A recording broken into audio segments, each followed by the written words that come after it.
Mutiara Hikmah. Assalamualaikum warahmatullahi wabarakatuh. Innal hamdalillah nahmaduhu wa nasta'inuhu wa nastaghfiruh wa na'udzu billahi min shururi anfusina wa sayyiati a'malina.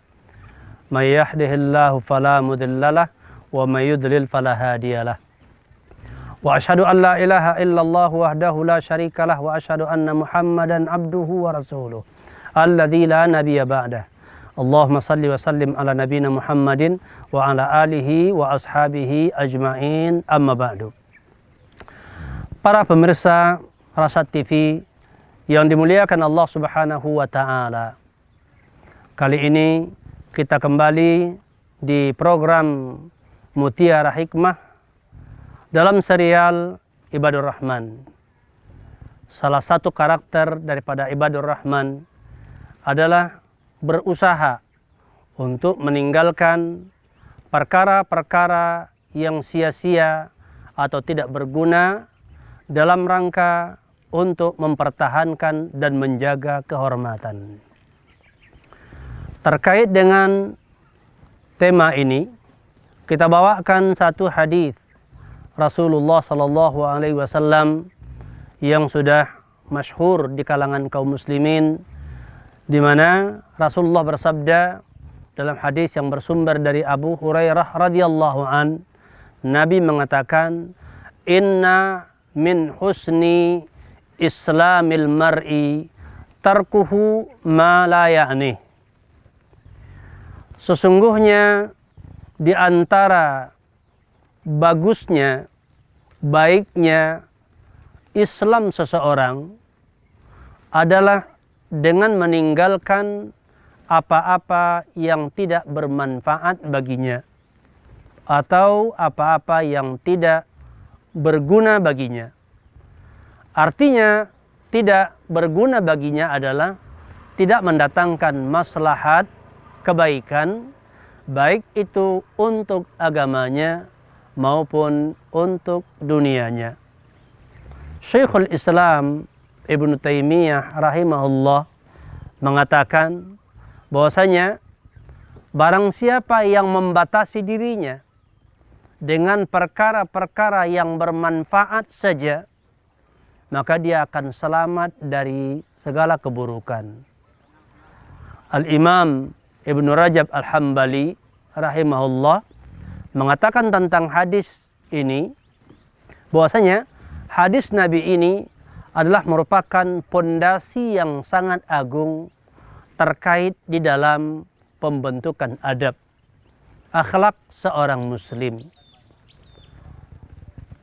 di mana dalam hal ini Nabi membimbing kita dan menjelaskan kepada kita bahwa di antara bagusnya keislaman seseorang, perlu kita ketahui bahwasanya kaum muslimin itu bertingkat-tingkat kebagusan agamanya atau bertingkat-tingkat amalannya. Satu sama lain tidak sama. Keimanan bertingkat-tingkat, kepatuhan kepada Allah bertingkat-tingkat, dan termasuk juga akhlak mereka bertingkat-tingkat. Sebagaimana Nabi juga mengatakan, "Innama bu'istu liutammima makarimal akhlak."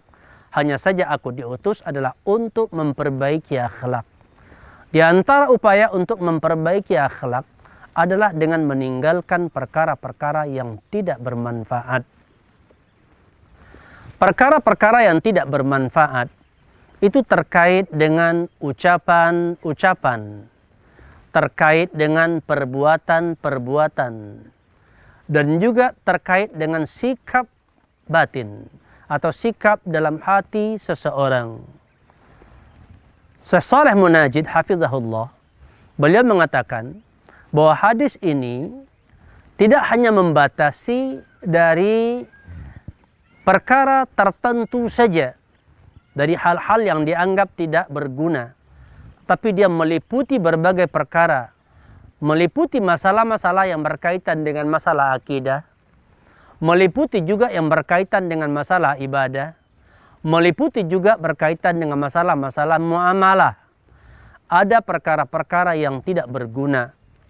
Termasuk di antara perkara-perkara yang tidak berguna dalam masalah akidah adalah kesyirikan. Itu sangat tidak berguna bagi seorang insan. Atau termasuk dalamnya adalah bentuk kekufuran. Dan termasuk yang perkara tidak berguna dalam masalah ibadah adalah bid'ah dalam ibadah. Baik ibadah qauliyah atau ibadah fi'liyah. Ya, jika seandainya kita jatuh kepada perkara bid'ah, maka itu tidak berguna tentunya untuk keselamatan kita di hari akhirat nanti. Karena ibadah itu mempunyai syarat untuk diterima oleh Allah. Pertama, ikhlas yang kita lakukan murni karena mengharap ridha Allah. Dan yang kedua, mesti sesuai dengan tuntunan Rasulullah SAW atau mengikuti sunnah Rasulullah SAW. Dan juga perkara yang tidak bermanfaat ini adalah terkait dengan akhlak, dengan muamalah, dengan pergaulan. Dan itu berkaitan dengan ucapan-ucapan dan juga berkaitan dengan perbuatan-perbuatan. Seperti yang berkaitan dengan ucapan adalah sabda Nabi SAW, "Man kana yu'minu billah wal yaumil akhir falyakul khairan aw liyasmut." Barang siapa yang beriman kepada Allah dan hari kemudian, hendaknya dia berbicara dengan perkataan-perkataan yang baik atau dia memilih diam. Maka dalam hal ini ucapan-ucapan yang diridhoi oleh Allah adalah ucapan-ucapan yang baik. Ucapan-ucapan yang mengandung keimanan, ucapan-ucapan yang mengandung ibadah, ucapan-ucapan yang mengandung kebaikan, yang mendatangkan maslahat untuk agama kita dan agama orang lain, dan mendatangkan juga kemaslahatan mungkin untuk dunia kita dan dunia orang lain. Sebagaimana juga perkataan Nabi, al-muslimu man salimal muslimuna min lisanihi wa yadihi. Seorang muslim adalah seorang yang selamat, yaitu muslim lainnya dari ucapannya dan dari perbuatan tangannya. Seorang muslim itu memiliki akhlak yang mulia. Kalau dia berbicara mendatangkan manfaat bagi dirinya dan juga bermanfaat bagi orang-orang di sekitarnya, atau bagi orang-orang yang mendengarkan ucapannya, atau bagi orang-orang juga yang tahu tentang ucapannya. Dan kalau dia berbuat, dia beramal dengan satu perbuatan, apakah itu dengan menulis atau melakukan perbuatan lainnya, itu bermanfaat bagi dunianya, bermanfaat bagi agamanya, dan bisa bermanfaat mungkin untuk orang lain. Jika manfaatnya kembali kepada dirinya, maka dia akan mendapatkan pahala besar dari itu. Jika manfaatnya kembali kepada dirinya dan juga kepada orang lain, maka manfaatnya lebih besar lagi. Faedahnya lebih besar lagi.